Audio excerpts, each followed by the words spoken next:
Halo, perkenalkan kami dari kelompok 8 Farmakologi Dasar kelas RB dengan saya Dinda Takia Samara NIM 120260038. Halo, perkenalkan nama saya Jessica Agnesia Taung, NIM 120260130. Halo, perkenalkan nama saya Patricia Ivana, NIM 120260146.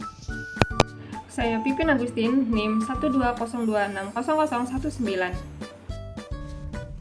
Halo, perkenalkan nama saya Santi, NIM 120260069. Sebelum kita membahas tentang detail captropil mulai dari tahap absorpsi hingga toksisitasnya, kita harus tahu dulu nih captropil itu apa sih sebenarnya. Captropil ini adalah obat untuk menangani hipertensi atau gagal jantung. Obat ini juga bisa digunakan dalam pengobatan pasca serangan jantung atau penyakit ginjal akibat diabetes. Captropil termasuk dalam golongan ACE inhibitor atau penghambat enzim pengubah angiotensin. ACE inhibitor ini dikontraindikasikan kepada wanita hamil karena bersifat teratogenik. Teratogenik ini adalah perkembangan yang tidak normal dari dalam sel saat kehamilan yang menyebabkan kerusakan embrio. Kemudian dikontraindikasikan kepada ibu menyusui karena diekspresikan melalui ASI sehingga berakibat buruk pada ginjal bayi. Selanjutnya dikontraindikasikan kepada pasien yang menderita hipersensitif kepada ACE inhibitor. Dan yang terakhir dikontraindikasikan kepada pasien yang menderita renovaskular. Proses biofarmasetika pada captopril dengan bentuk sediaannya tablet. Fase biofarmasetika di sini yaitu fase yang meliputi waktu awal penggunaan obat sampai pelepasan zat aktifnya ke dalam cairan tubuh. Obat diminum melalui mulut atau secara oral melewati eksofagus, lalu pada saat sampai di lambung terjadi fase liberasi atau pelepasan, di mana ada fase desintegrasi yaitu fase di mana tablet pecah menjadi granul. Lalu fase degradasi yaitu granul pecah menjadi partikel yang lebih kecil.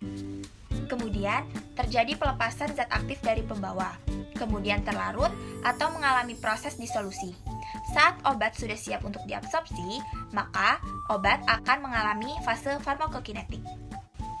Kemudian terjadi pelepasan zat aktif.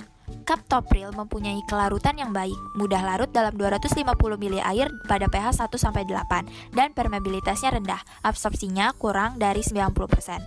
Obat ini menunjukkan variasi kecepatan dan besarnya absorpsi obat yang tinggi terhadap permeabilitas.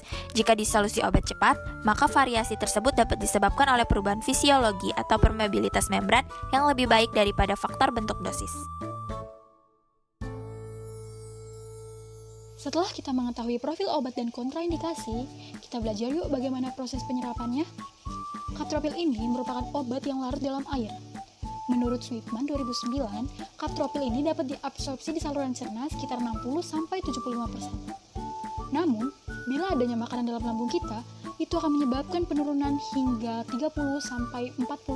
Oleh karena penurunan absorpsi itu, lebih baik kita meminumnya di saat perut kosong.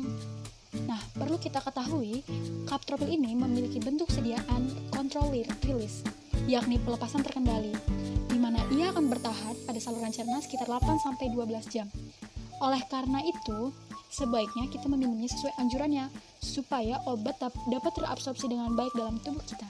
Kalian pengen tahu gak sih, berapa lama obat captropil ini dalam tubuh kita? Nah, dalam 1 jam, obat 100 mg captropil per oral akan mencapai konsentrasi puncaknya sekitar 800 nanogram per liter. Penurunan tekanan darah biasanya terjadi setelah 60-90 menit setelah seseorang menelan obat captropil ini. Lama kerja obat dan dosis yang diberikan itu saling berhubungan, dan dosis setiap orang itu berbeda-beda. Jadi kita bisa tarik kesimpulan setiap orang memiliki proses penyerapan dan durasi kerja obat yang berbeda-beda. Captropil terdistribusikannya secara cepat ke seluruh jaringan tubuh, kecuali susunan sistem saraf pusat, melewati plasenta dan didistribusikannya ke ASI. Captropil terikat pada plasma protein, terutama pada albumin, sekitar 25-30%. Metabolisme captopril terjadi di dalam hepar. Metabolit captopril berupa disulfida. Mayoritas metabolitnya adalah dimers dari captopril disulfida. Penelitian secara in vitro telah menunjukkan bahwa captopril dimer secara signifikan lebih aktif daripada captopril sebagai inhibitor enzim pengonversi angiotensin. Enzim pengonversi ini bertanggung jawab dalam metabolisme bradikinin. Bradikinin merupakan vasodilator atau agen yang menyebabkan pembuluh darah mengalami vasodilatasi. Vasodilatasi ini merupakan pembesaran dari pembuluh darah di dalam tubuh yang terjadi karena otot polos di arteri dan vena mayor yang mengendur. Captopril menyebabkan kadar bradikinin dalam jaringan meningkat, sehingga aliran darah di otak dan tekanan integral pun meningkat. Metabolit-metabolit tersebut menjalani proses interkonversi, atau proses pengubahan suatu gugus fungsional ke dalam gugus lain dengan substitusi eliminasi, oksidasi, dan reduksi yang reversibel. Sekitar setengah dari dosis captopril yang diabsorpsi secara cepat akan dimetabolisir, terutama menjadi disulfida captopril cysteine dan dimer disulfida. Captopril dan metabolitnya diekskresikan melalui urin. Tentunya proses ekskresi ini melibatkan ginjal. Eliminasi waktu paruh captopril meningkat dengan menurunnya fungsi ginjal. Kecepatan eliminasi berhubungan dengan creatinine clearance. Creatinine sendiri merupakan produk hasil reaksi hidrolisis pada fosfokreatina yang terjadi dengan ritme yang cukup konstan. Dan creatinine clearance sendiri merupakan sebuah tes untuk mengukur seberapa efisiensi ginjal membuang limbah kreatinin dan zat-zat lainnya dari darah. Sejumlah kreatinin yang terdapat dalam sirkulasi darah akan disaring keluar bersama dengan urin dan tidak diserap kembali ke dalam darah. Lebih dari 95% dosis obat yang diabsorpsi akan diekskresikan ke urin dalam waktu 24 jam pada pasien dengan fungsi ginjal yang normal. Studi in vitro menunjukkan bahwa metabolit yang dihasilkan bersifat labil dan interkonversi dapat terjadi secara in vivo.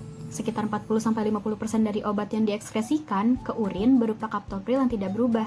Sisanya sebagai dimers dari captopril disulfida dan disulfida captopril cysteine. Sekitar 20% dari obat tunggal ditemukan pada feses dalam waktu 5 hari yang berupa obat yang tidak diabsorpsi. Obat captopril dapat dieliminasi melalui hemodialisa yang merupakan terapi cuci darah di luar tubuh pada orang dewasa. Kemudian terdapat toksisitas obat captopril yang dimulai dari pada saat mekanisme pertahanan sudah habis atau jalur detoksifikasi biokimiawinya mengalami kejenuhan. Efek toksik captopril juga dapat disebabkan pada perbedaan kepekaan antar spesies atau strain terhadap efek toksik yang dipengaruhi oleh perbedaan kecepatan absorpsinya, metabolisme detoksifikasi, dan ekskresinya terhadap zat yang terkandung pada captopril. Hal ini dapat ditunjukkan dengan munculnya gejala-gejala angioedema. Toksisitas pada sediaan obat captopril ditunjukkan dengan adanya neutropenia yang ditandai dengan munculnya infeksi akut seperti demam dan meningitis. Ini dapat terjadi pada penderita fungsi ginjal normal. Neutropenia juga muncul dalam kurun waktu 1-3 bulan pengobatan, sehingga pengobatan harus dihentikan sebelum mencapai efek infeksi pada jaringan tubuh.